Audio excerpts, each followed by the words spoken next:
আল্লাহ রাসূল সাল্লাল্লাহু আলাইহি ওয়াসাল্লাম বলছেন, সিয়ামু শাহরিল্লাহিল মুহাররম, সিয়ামু শাহরিল্লাহিল মুহাররম আফদালুস সিয়ামি বা'দা শাহরি রমাদান। রমজান মাসের পরে, রমজানের রোজার পরে আল্লাহর কাছে অধিকতর প্রিয়, খুবই প্রিয় সিয়ামু শাহরিল্লাহিল মুহাররম, মুহাররম মাসের রোজা। জোরে বলেন না আল্লাহু আকবার।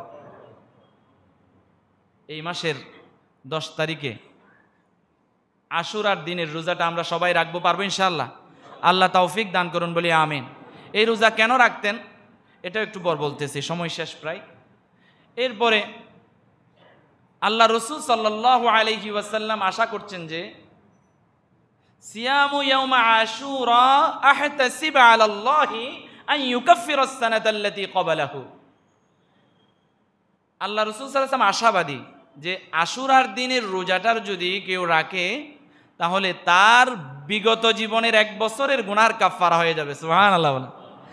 আমার আর আপনার আশুরার রোজা যদি আমরা রাখি, বিগত 1 বছরের গুনাহ আল্লাহ আমাদের মাফ করে দেবে, কাফফারা হয়ে যাবে। সুবহানাল্লাহ বলেন। তাহলে এই রোজাটা কেন রাখবো আমরা? মুহাম্মদ সাল্লাল্লাহু আলাইহি ওয়াসাল্লাম যখন হিজরত করে মদিনায় পৌঁছান তখন ইহুদিরা তারা একটা রোজা রাখেন। তো আল্লাহর নবী জিজ্ঞাসা করলেন যে তোমরা আজকের এই দিনে কেন রোজা রাখো, আশুরার দিনে? তারা বললেন যে মুসা আলাইহিস সালাম তার দল বল নিয়ে, তার জাতীয় গোত্রদেরকে নিয়ে ফিরআউনের কবল থেকে সাগর পাড়ি দিয়ে মুক্তি পেয়েছিলেন এবং ফিরআউনকে এই দিনেই আল্লাহ সুবহানাহু ওয়া তাআলা সাগরের ভিতরে ডুবিয়ে মেরেছিলেন।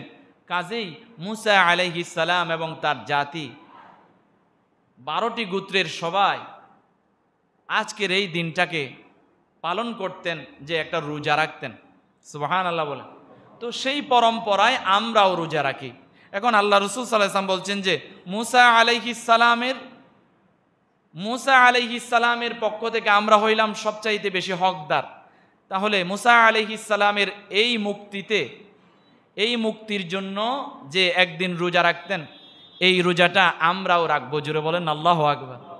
এই যে মুহররম মাসের 10 তারিখের আশুরার রোজা, এই রোজাটি আমাদের রমজান মাসের 30 রোজা ফরজ হওয়ার আগ পর্যন্ত, একটু খেয়াল করেন, রমজান মাসের 30 রোজা ফরজ হওয়ার আগ পর্যন্ত এই যে মুহররম মাসের আশুরার 10 তারিখের রোজাটা, এই রোজাটা ফরজ ছিল মুসলিমদের জন্য। জোরে বলেন না সুবহানাল্লাহ। যখন রমজান মাসের রোজা ফরজ হয় তখন এই রোজাটা এখন শিথিল হয়ে গেছে, এটা আর ফরজ বিধান নয়। এটা আপনি রাখলে সওয়াব পাবেন, না রাখলে গুনাহ নাই। তবে রাখলে সওয়াব পাবেন, না রাখলে গুনাহ নাই মানে আমরা রাখবো না এমন নয়। কারণ হচ্ছে একদিন নয়, 2 দিন নয়, প্রায় 12 মাসের গুনাহের কাফফারা হয়ে যাবে একটা বছরের, এই রোজাটা যদি আমরা রাখতে পারি। জোরে বলেন না সুবহানাল্লাহ।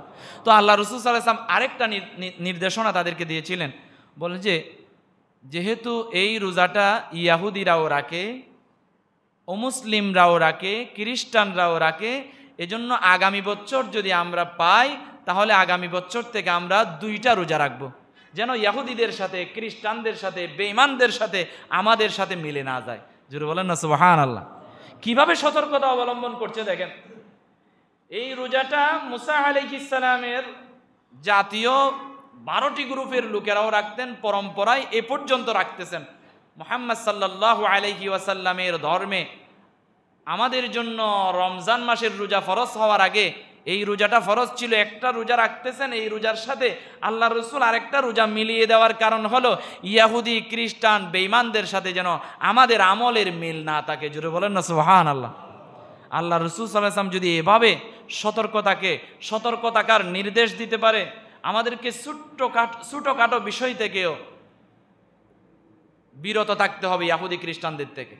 এখন আপনার চুলের কাটিং মিলে যায় ইহুদি খ্রিস্টানদের সাথে, আপনার পরনের লেবাস, কাপড়, সুপট মিলে যায় অমুসলিমদের সাথে, আপনার চলন বলন মিলে যাচ্ছে অমুসলিমদের সাথে, আপনার কথা বলার স্টাইল মিলে যাচ্ছে অমুসলিমদের সাথে, আপনার পারিবারিক জীবন বিধান, আপনার পরিবার চালানোর নিয়ম নীতি রীতি কোরআন এবং সুন্নাহর সাথে মিলে না।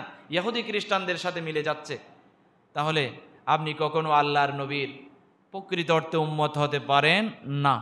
আল্লাহর নবীর উম্মত যদি হতে না পারেন, কাল কিয়ামতের কঠিন ময়দানে আল্লাহ সুবহানাহু ওয়া তাআলার পেয়ারা হাবিব সাল্লাল্লাহু আলাইহি ওয়াসাল্লাম আপনার দিকে চোখ তুলে তাকাবে না।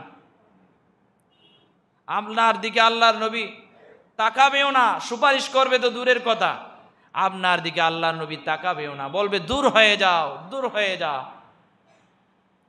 সুতরাং প্রিয় হাজরিন, আশুরার দিনে বিশেষ বিশেষ কিছু ঘটনা ঘটেছে।